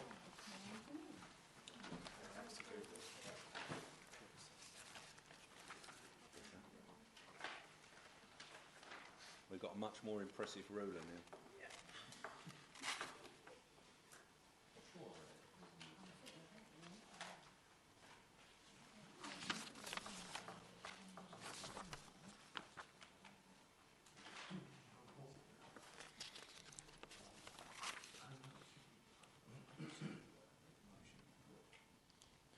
Just for clarification, in terms of the measurements off of the plan, with regard to the isolation with the boundary with Princess Road, that is a metre, but in terms of the distance between that and 85, notwithstanding there's a reduced gap on the boundary at 85 to the new boundary, that will be in excess of a metre. I do actually read that at least it's 1.4, not 1 metre. Sorry, can I confirm, please, that you're referring to the gap between the edge of the new property and the fence? Correct. And not the distance between the two properties? It's thank at you. least 1.4 metres. 1.4, thank you.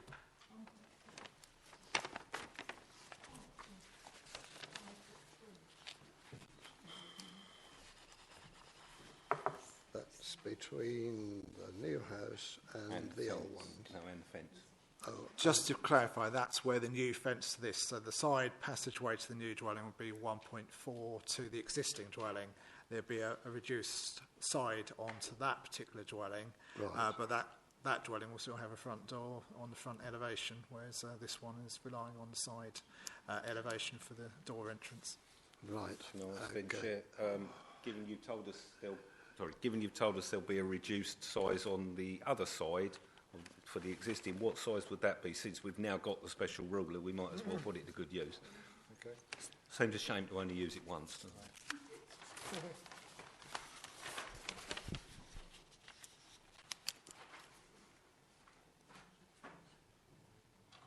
Thank you, Chair. That will be about 0.6 of a metre. Even tighter. Going over. And that does not comply with our policy, correct? Well, when you, in terms of response, it's still 2 metres between the two. But it isn't, is it? It's still 2 metre gap between the two. Clearly, this was considered as part of the appeal decision in terms of the relationship between the dwellings, and Inspector considered that was appropriate. The front door to the host dwelling, number 85, will stay to the front of the dwelling, so it's not compromised in access to that particular dwelling. Right. Okay. What I'd also say with regard to number 85, just looking at the plan, they also have going to the boundary of number 83, they will still have a retained gap to their boundary, which will allow side access on that side of about 1.5 metres. So whilst there'll be a reduced gap between the new dwelling and the host dwelling number 85, on the other side of 83 they will still have a side passageway of at least 1.5 metres to get rear access to that plot. What do we have the other side? Yeah, this one. What have we got there? We got the metre there. This metre. Right. Okay. Hopefully you appreciate what these gaps are and what the bearings are, and I have indication that I've got a proposer to object. Now, I'll call. Do I have a seconder for a start? I do have a seconder, right. Then does the proposer, can he give us his reasons that he thinks will stand up in an appeal, and I shall ask the officers if they think that we would stand a chance.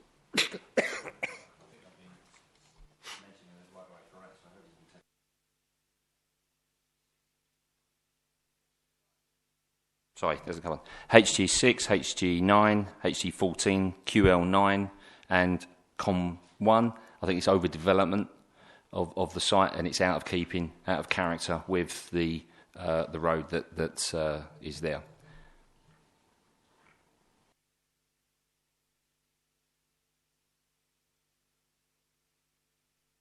Head of Planning wishes to comment on it as well. Thank you, Chairman. Well, I'd point to this application was subject to consideration by members at June 2019 committee, so it wasn't that long ago in the scheme of things. In terms of policies, things haven't moved on, and the scheme before us tonight is essentially the same as the scheme that was considered at that time. So members just need to be a little bit careful if they want to go beyond the previous reasons for refusal. It's a new application, but it's exactly the same scheme to what you considered last year. If you want to add further reasons, you can, but obviously be conscious of what you turned it down on last year. Thanks, Chair. I need clarification there then. As this is a new application, a completely new application, albeit identical to the previous one, my understanding is that we treat all applications on their own merit, and therefore any reference to the previous one is not relevant. Therefore, if we do wish to add, there should be no reason why we can't. Am I correct in that assumption? That's members' prerogative. I've just, in terms of the, in terms of, I've just wanted to make it clear what was turned down on previously. I'm not sure who got in first. Councillor Alexander. I'm quite shocked at that statement from the officer, really. As you say, rightfully, Councillor Bray, this is a new application before the committee, and as my memory serves me, it's only a year ago, that the issue of these gaps was not brought to light.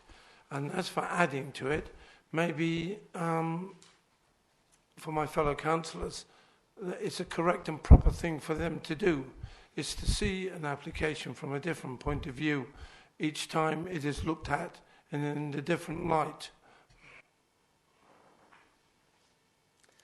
Councillor Colethorpe. Just to say, really, we may be the same members as last time. I can't recall. I think we probably are. But we've had a much longer discussion, so it's not surprising that other issues have come out. And I think it would be valid to add in any of these new issues. Right. Nothing further. In that case, I have a proposer and I have a seconder that the application is refused on HG6, HG9, COMS 1, and there was another additional one. 14 and QL9. Right. That's HG14. Yeah, you got it. And also overdevelopment. So I'm going to ask you to vote on that. Those in favour of refusal, please show. 1, 2, 3, 4, 5. And those against, please show. And 3 against, so it is refused. The application is refused with those points: HG6, HG9, COM1, HG14 and QL9. Chair, permission to have the comfort break? Please do, yeah. Sounds like a good plan.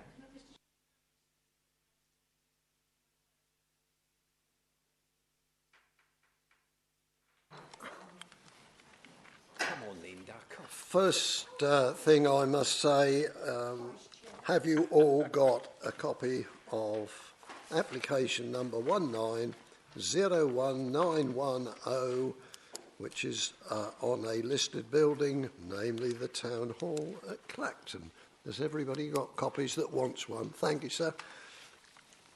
It's handy having you at the back to indicate whether it's got back to you. Can you come every time?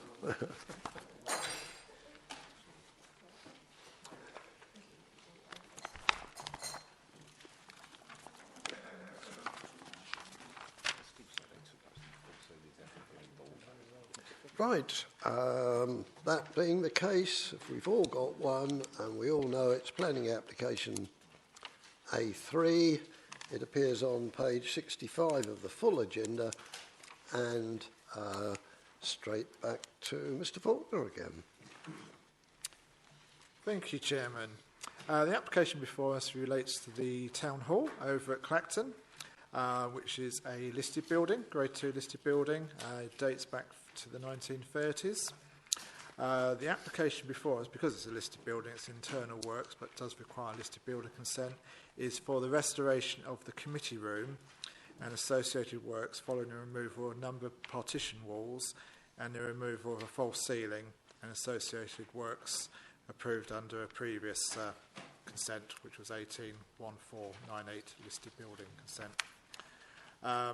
I'll quickly just go through the presentation. We all know where the Town Hall is on the site outline read. Well, it's a bit not clear to read on that particular plan, I'm afraid, but the next one's better in terms of the aerial view of the site of the Town Hall. Moving on, as members will have seen from their site visit today, in terms of the current state of the actual committee room, some work has been done to start the process of the renovation.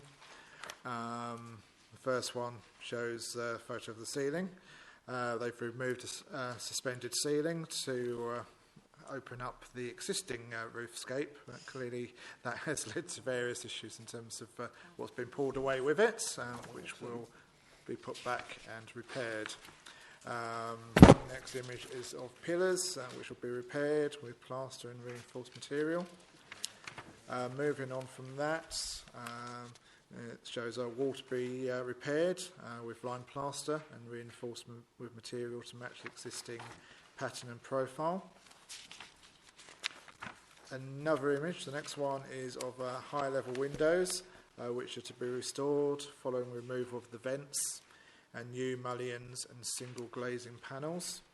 Seems to be a giant taking the photo in that one, bizarrely, but we won't go there. That's or it's a ghost, but I'm not sure. Next photo is of high-level window, where panels will be replaced behind the window within the brick void to the rear. Another wider view of the room itself. It shows where the new smaller entrance door, there's a wide entrance door at the current time, which will in part be closed and reduced. And there will be a smaller entrance door located, and there will be a style of doors to match the Essex Hall. Next image is of the central roof light. That's to be repaired and with new glazing panels, and they'll be replaced with a black perspex material. Next image is a photo showing the high-level pipes. These are to be removed and minimalised in an alternative location and covered, which will clearly be an improvement on what's there at the present time. The next image is of the proposed floor plan. Unfortunately, it's difficult to read the annotations on that, but in terms of looking at the right-hand side of that image, where we have the doorway, where you have the hatching, the doorway is actually going to be reduced in width to mirror the Essex Hall opposite. Various annotations showing where the pipework and various changes, as I've explained from the photographs, will actually occur. The next image is of the proposed panelling detail and surface core mould. So that's really showing the proposed entrance door. New mullions will be replaced with what were there previously. So a fundamental enhancement on the current condition of that particular room. The next image is of sections and detailed drawings of the roof line alterations. As I said, that will be a perspex glass will actually be placed in that central void area. In terms of, this is a computer-generated image of what the room will look like in its finished state. Originally, I believe, before amendments were made, there were going to be lights put into the roof itself. Essex Place Services, in terms of the heritage experts, have had a look at that, and that's now been removed, and there will now be ceiling and wall-mounted lighting scheme, which, in terms of sensitivity, from a heritage point of view, our specialist consultant is now happy with that detail and content with the scheme more generally. And finally, it just shows a small detail of the audio scheme, which I'm not an expert on, but that's just to show you potentially what that will look like within the actual room itself. The recommendation is for approval. Thank you, Chairman. Right. Councillor Alexander. Thank you, Chair. I was pleased to go along today to see the proposed work and was very impressed. Neo-Georgian, I believe, is the correct expression for its status. Looking at the work that's been carried out and the proposed finish, although they seem poles apart at the moment, I think successfully it's going to be a nice area. But the one thing that's concerning me, and I'd like some answers, if I may, to some questions. The actual roof light, did I get this correct, that they will be fitted with black perspex sheeting? Is that correct? That's correct.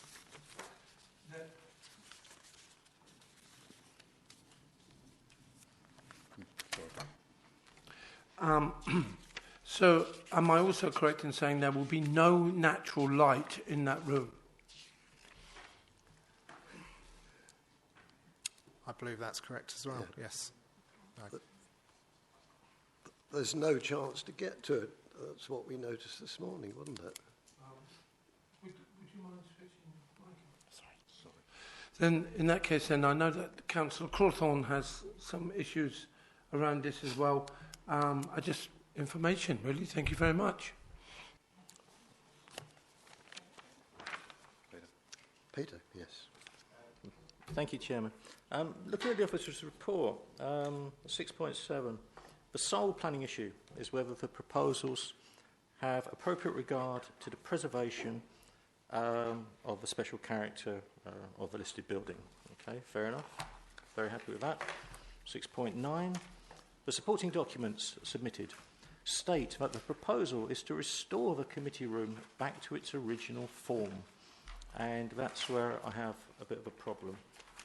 We know it's a Grade 2 listed building, 1931, Neo-Georgian style, as Councillor Alexander said, designed by Sir Bromley Thomas, who probably nobody in this room's heard of, but he designed Belfast City Hall, for example, Stockport Town Hall, Woolwich Town Hall. Sir Nicholas Pevsner, Nicklaus Pevsner, in the 40s and 50s, wrote a 46-volume definitive work on the buildings of England, and I'm pretty sure that's what's quoted in 6.1. I'm pretty sure that's lifted straight from Pevsner, but I could be wrong. He included Clacton Town Hall in his Essex volume. So this is a building of some architectural merit. But, as has just been mentioned, we're going to have a room with no natural light. That's not what Bromley Thomas had in mind. To give the audience member, the audience members some perspective, the room is about the size of this, but say stopping at the public seating, very, very approximately. And it has a ceiling, a skylight like this, but as you see from the pictures, it's 7x7 rather than 3x5, whatever. So the room did have natural light. Obviously, the two end windows are gone. One end had brick behind it. I presume the other side probably has as well. So this black perspex, I really don't understand where that is coming from.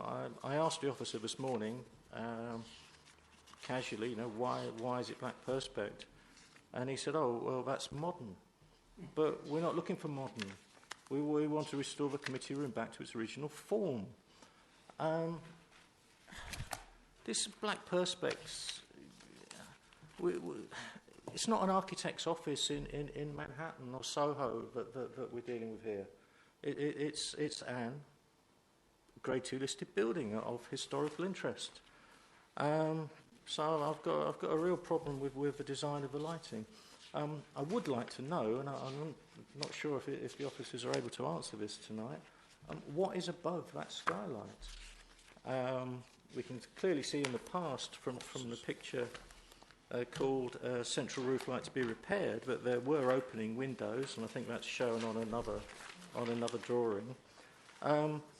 There's a pane of glass missing where you can see some black material overlapping, some sheet material. What is that? Is that a damp-proof membrane? Is it roofing felt? What is above this building? What is above this ceiling?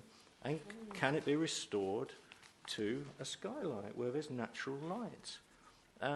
We know people get seasonal affective disorder, in the winter months. I don't want to be in a room with no natural light. There's a lot of problems with this, and when it comes to it, I think I'm going to suggest a deferral so that we can find out exactly what's above, what would it cost if it can be reinstated to a skylight. I'd like to see some other lighting design solutions. You could have the grid filled in with diffused white light panels, which, for all effects and purposes, is like looking at the sky. This picture, the dark grey picture, I don't know what that's supposed to be. I mean, it looks more like a hospital operating room.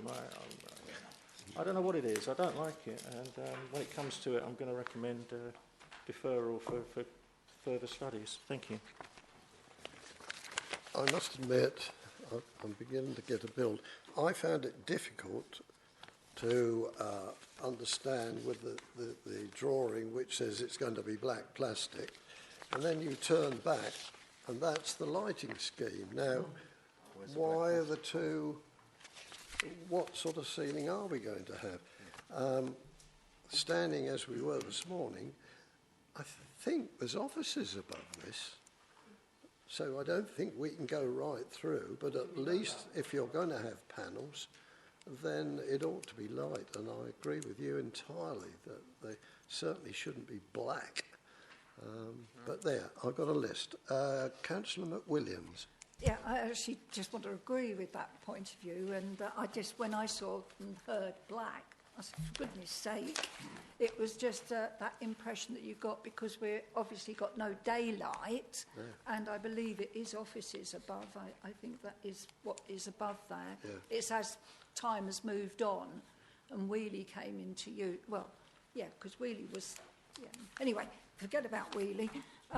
But my thoughts were you could have had a light grey or something like that if you want to reflect light and you want to do something like this. But personally, I would love to have seen daylight, but I don't think we're ever going to be able to do it because I don't think the building lends it. Apart from the fact that you can have this, these downlighters from up above, and that then spreads light about because we got advised to do that one part of our house. And it does work. So, there are alternatives. I've got Councillor Harris next, and then I'll come back to Councillor Goldthorpe. Right. Okay. Thank you, Chair. I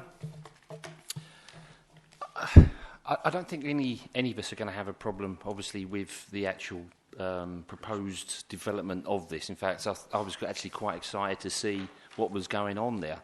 And when we saw the building work or the part of the structure that was previously there, and the mouldings and the design, etc. I thought, well, okay, this actually being restored is going to be great. So I said to the officers today, look, are we actually going to be,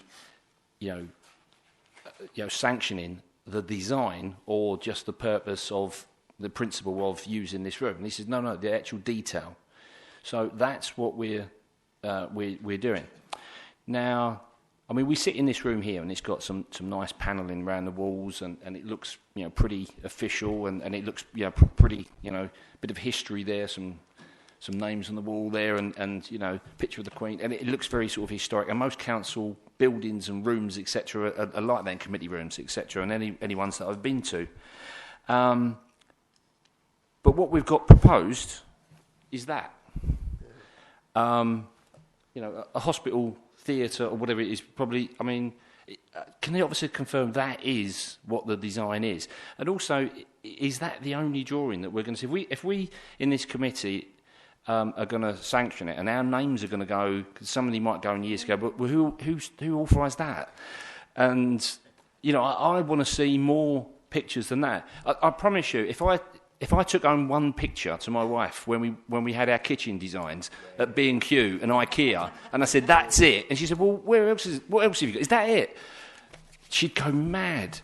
And, if you go to B&Q, IKEA, they come up with all these computer designs and what it's going to look like and feel like, and this is awful, if I'm honest, and I couldn't approve this based on the information that we've got here in this drawing. I personally, if that is what it's going to look like for an historic building, I think it's bloody awful. So I won't be approving that. Thank you. Right, Councillor McWilliams. Yes. Can I just suggest that we actually, all of us, get here together and take these panels down there to there and put these in there instead? Such a shame to waste them. But in all seriousness, I find this very hard looking at this. I appreciate that we've got modern age and everything else, but that's not what that building is it? No. But anyway, thank you. It was a big, this particular room, when the Duke of Connaught actually opened the town hall in 31. There are some documents which show each individual room as it was in 1931 that are still sculling about. Were you there, John? No, I wasn't there, but I did have a document. Peter? Yeah. Peter Colthorpe. And then Gina. Yes, I got Peter first, Councillor Colthorpe, and then Councillor Cates. Thank you, Chairman. We've got a photograph here. Central roof light to be repaired, which shows a 7x7 grid.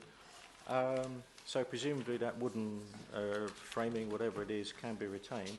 And it says, and glazing panels to be replaced with black perspex. But that looks nothing like this. No, it doesn't. This drawing here.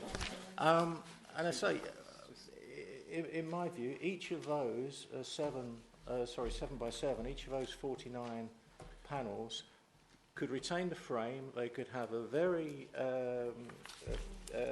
shallow diffused light LED fitting put in, which will create the effect of virtually the effect of natural daylight, especially if you've got the colour temperature right. It would be like looking at a blue sky. This is awful, and I don't know. Well, it's unbelievable. I'd like to defer it. I'd like to see some proper colour renderings. Maybe something on the PC that we can look at, that we can rotate around. It's all very. Any decent firm of architects will do that now. You can move your mouse, rotate the room, different angles. I really think we should see that. Thank you. I'm building a list. So, Councillor Placey next, then Councillor Alexander after. Okay, I agree with all that's been said about this ceiling, but I'm glad Councillor Harris brought his wife into it, because there's a female issue here. The men's toilets are twice as big as the ladies, and the ladies is right next to the kitchen. It's a very old building. I think they're in exactly the position they're in at the present moment, aren't they? so I'm not answering those at all. We Councillor can Alexander. swap them round. Yes, Councillor Alexander. Gina, Mike. Oh, sorry. Chairman, old age besets me, and I'm getting slightly mutton. I wonder if people could speak into their mics. I can't quite catch what they're saying. That's years of singing sea shanties, I'm afraid, and we won't go into anything else. I think really where we're heading for, if you look at the photo file here, and it says central roof light to be repaired and glazing panels to be replaced with black perspex. I mean, the ingredients are on the can. Central roof light. Why can't we just have a central roof light? Wouldn't that solve the problem? I think so. They take one out. It's a part of the original building, and we're trying to put it back into a near state of what it is with modern attachments. Put a roof light in. Not beyond the bounds of possibility, is it? So if I was to go along with deferment, I would want that added. That we're looking for a possibility to putting a roof light in.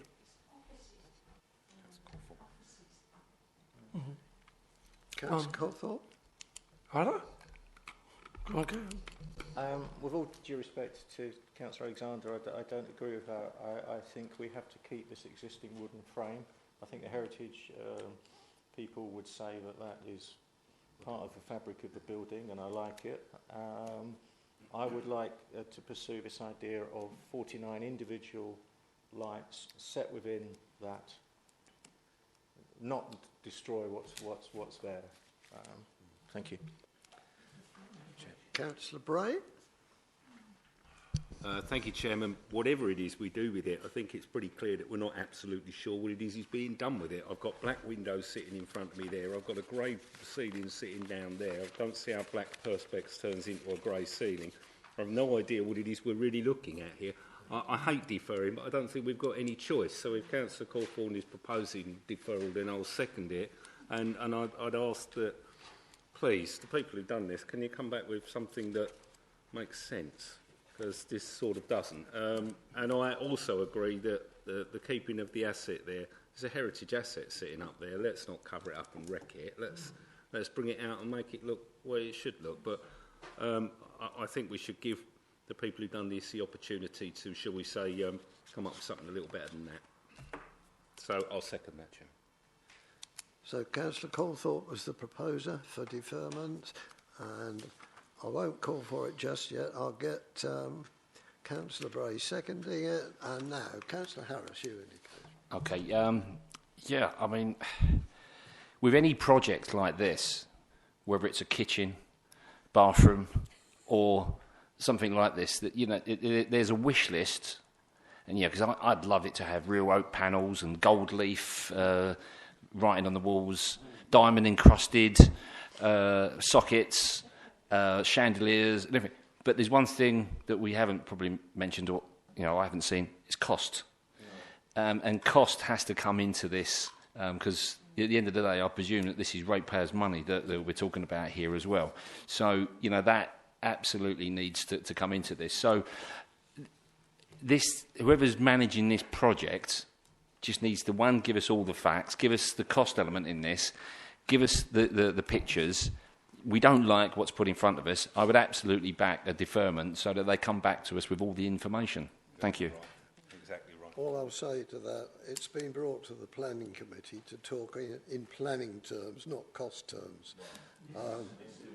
But there we go. I think we are all, nobody's spoken against the principle. But we are suggesting deferment to try and tie the drawings together to make out what sort of ceiling are being proposed, amongst other things. And with that in mind, nobody has asked further to speak. I'll put the proposal to you. Those in favour of deferring, please show. That is unanimous. Thank you very much. That item has been deferred. And that ladies and gentlemen, completes what I thought was going to be a very short agenda tonight. You're way over time, John. Well, I said 6:15. Where have you been? Well, it would have been, but you wouldn't stop talking, Linda. It's all your fault.